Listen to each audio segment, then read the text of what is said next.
Alrighty. So in today's video, we are going to be talking about choosing the best strike price, particularly for credit spreads. So if you trade credit spreads, or maybe if you want to trade credit spreads, then hopefully you will find this video helpful for you.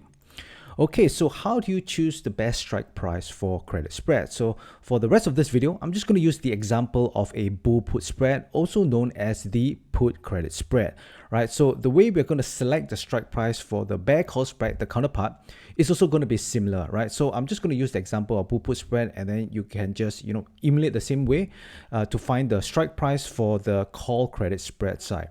All right, so let's say you have decided to sell a bull put spread, right, on any particular stock, right? So in this case, I have the IWM, which is the index ETF.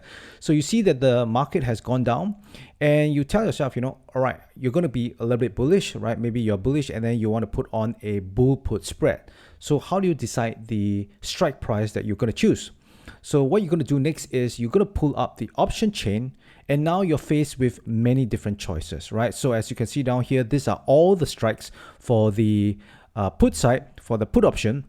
And as you can see down here, 185 is where it's at the money, right? So this is where, you have, a huge number of choices of the strike price to choose. So how do you determine which is the strike price that you should go for? So I'm going to share with you 3 methods that you can use to find the best strike price for you. And notice that I've underlined the word "for you" because this really is a very individual choice, right? It's a preference. So what is the best strike price for you may not necessarily be the best strike price for someone else, because it comes down to your risk tolerance as well. So I'm just going to share with you the methods, and then you can go ahead and decide for yourself, which one you're most comfortable with.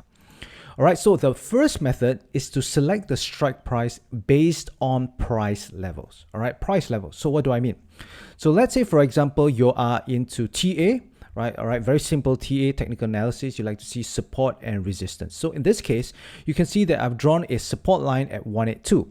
So if you were to go for a bull put spread, what it generally means is that, if you think that the price is going to bounce off this support line, right? You think that it's going to go up, or rather there is a good chance that the market is going to reverse once it hits this support line, then ideally you want to place your bull put spread below this 182 level, right? So this is where you go according to the price levels, and then you decide where your strike is going to be. So let's say, for example, you've determined that 182 is going to be the support level.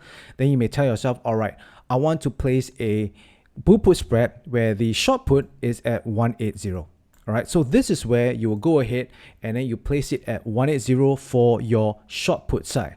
Now, how do you determine your long put side, right? Because for a bull put spread, there's always 2 parts, right? You have your short put, and then you have the long put. Basically is to cap the max loss that you can lose on the trade, right? Basically, this will help you determine what the max risk is. So how do you know where to put the long put?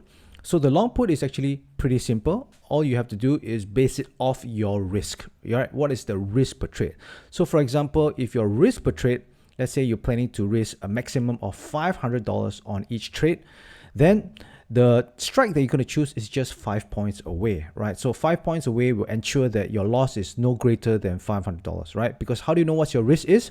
Basically, it's just the width of this spread, which is now 5 points, which is $500 per put credit spread, minus off the credit which you receive. So let's say if you receive a credit of $1, then the max risk would be $5 minus $1, which is the credit, which is equals to $4. So that means your max risk for this credit spread will be $400 per put credit spread that you put on.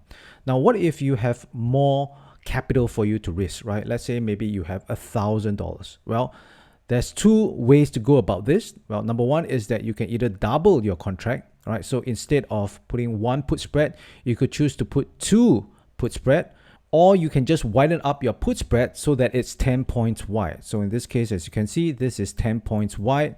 So again, your max risk will be the width minus off the credit. So if this is a $10 wide width, and then your credit, let's say, is $2, then your max risk would be at $8, right? So $800 will be your max risk per credit spread. So in this case, you do not risk more than $800, right? So now to compare both of them, which one would you prefer, right? Should we go for the 2 put credit spreads, or should we just go for 1 put credit spread with a wider width? So this is where you need to understand the trade-offs, right? If you were to go with this one where there's two put credit spreads, you will find that your premium is going to be greater down here compared to if you were to sell, one put spread with 10-point wide. But the trade-off is that your risk is also pretty much greater down here. Now, in terms of dollar risk, they're both going to be pretty much the same, right? Because your max risk is $1,000, right? So let's assume that both have the exact risk per trade.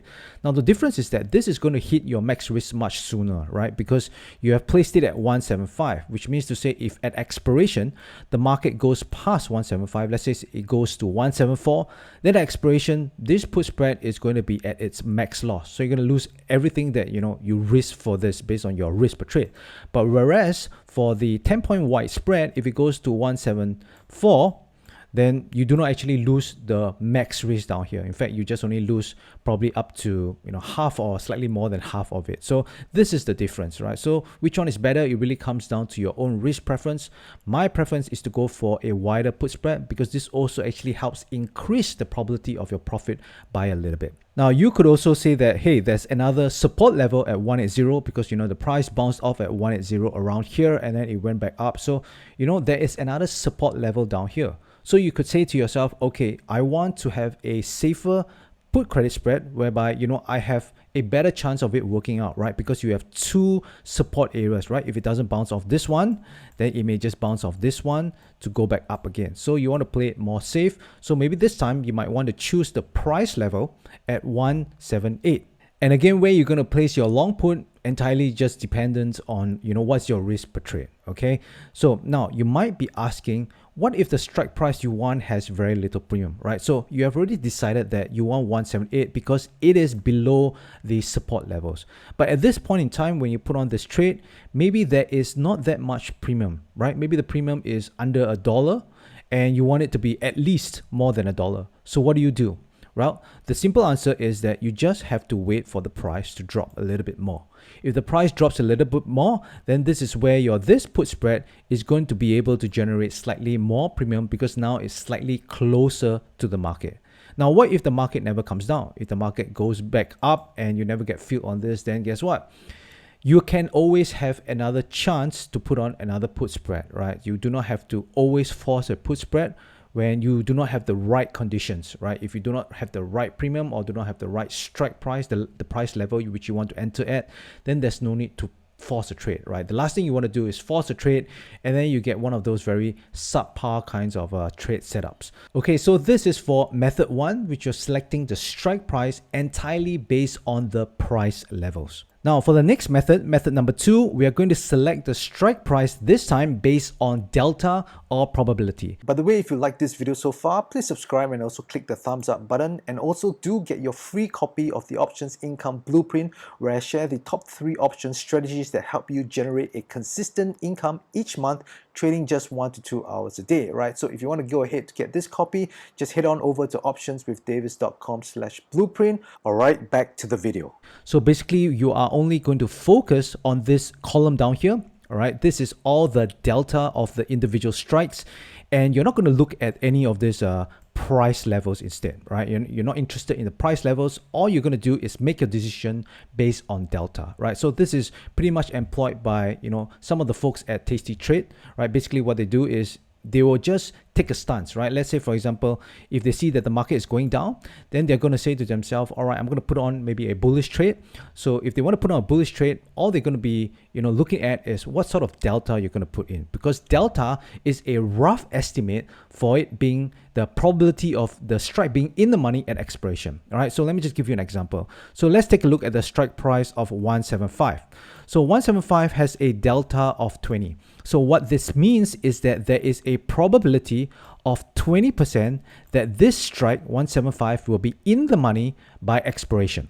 All right, it will be in the money at expiration is 20%, which means to say that you have a 20% chance of losing on this strike price if you choose this, right? Which also means that you have a rough estimate of 80% probability of profit, right? That means to say if you choose the short strike as 175 for your credit spread, you have roughly about an 80% win rate on this trade.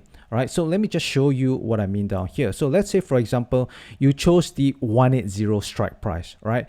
180 strike price, and your long put would be at 175. So this is a 5-point wide spread. So you notice that the short strike is 32 delta. So if you notice the probability down here, it states at 68.57%, which is pretty accurate, right? Because, 100% minus 32% is roughly 68%. So this is pretty accurate. You can just know what is the win rate of your credit spread just by looking at the short delta. Okay, so as you can see down here, if you want roughly about a 70%, then you go for a 30 delta. So similarly, if you were to go for the 40 delta, it means you have roughly a 60% win rate, right? In this case, it's roughly 62%. Again, it's not too far off, right? So you might be asking, since I can decide what is the win rate that I want for this credit spread, why not I go for the credit spread where I can have a very high win rate, right? Maybe I should go for the 20 delta one, right? 20 delta just means I have an 80%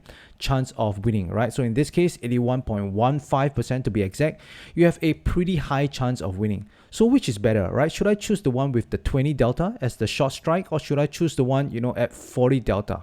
So here's the thing. What you need to understand is there is a trade-off, right?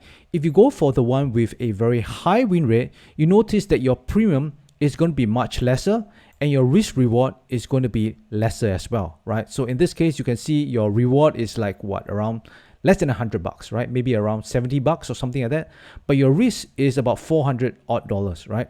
Now, if we compare this to the 40 delta put spread, you'll notice that you have a much higher credit, right? You can see down here, the credit is above $100. Maybe it's about $130 or something like that. And your risk is going to be relatively smaller as well. So you're going to have a better risk to reward. So which one is better?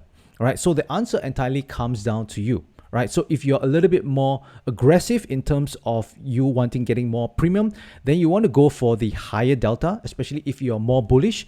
But if you are not as bullish or you're more conservative, then you might go for the one, with the lower delta. So in this case, 20 delta. But generally, I do not want to go below 20 delta, because as you go much lower, you notice that your risk to reward is going to be getting worse and worse, right? So as you can see down here, if you go off all the way to 170 with 12 delta, maybe you have like an 88% win rate, right? You may have an 88% win rate, but then your premium is going to be so bad, right? Maybe your premium is going to be like 50 cents and your risk is going to be $4.50, which means your risk to reward, right, is $50 to $450. So all it takes is, one max loser, and it will wipe out, many of your winners. So you have to strike a very fine balance between both of them, right? You do not want to go one that is too extreme down here unless you're extremely bullish.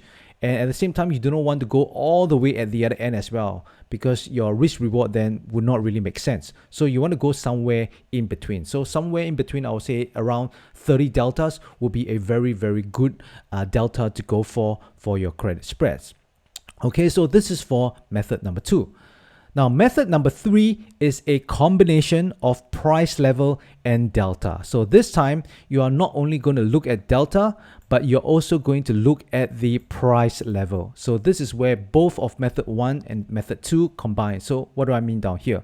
So for example, you're into T as well, and you want to draw out this support levels. So you draw out the support levels and you told yourself, hey, I want to go for the 178 strike price because it's below my support area, and that means that, I have a higher probability of it working out, because, I think that the market will bounce back up once it hits one of these levels.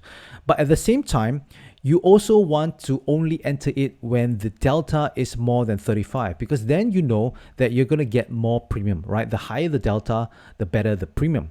So you do not enter it until the market goes slightly lower, until it manages to hit 35 delta for your 178 strike. So when your 178 strike is down here, so as you can see at the moment is 27 delta. What it means is that the market still have to drop a little bit more, and once it reaches 35 deltas, then you can enter into this put spread. Now, alternatively, what you could also do is to place a limit order. So let's say, for example, at this point in time, let me just remove all this drawing. Let's just say at this point in time, this is where the market price is, and you take a look at 178, right? 178 is the short strike for the put spread that you want to enter into. By this point in time, if you enter into this put credit spread, maybe it's only going to give you 80 cents, right? And your max risk is going to be $4.20, right? Based on a 5-point wide spread. So you tell yourself, hey, 80 cents is not what I want. I want to collect at least $1.50. So what do? So what you can simply do is to just place a limit order for $1.50 and then just leave it there in the market, right? If the market goes down enough and it manages to reach the $1.50 in terms of premium, then you will get filled. But if it doesn't go low enough, then this $1.50, you will not get filled, and you will just wait until you get filled, right? By the way, if you were to place this order, I just suggest to place it as a day order rather than a good to cancel order, right? Place it as a day order, then each day, as each day passes, then you will get to, just analyze whether this put spread is still what you want to put on. All right, guys, so these are the 3 methods that you can use to choose the best strike price. I hope that this video has been helpful for you. If it has, please give me a thumbs up. By the way, if you like this video, then you're absolutely going to love this next video which I have for you. So go ahead and watch that video right now. Also, if you haven't already gotten your free copy of the Options Income Blueprint, you can do so just by clicking this link down here on your screen, and you'll be able to get it for free. All right, I will see you in the next video.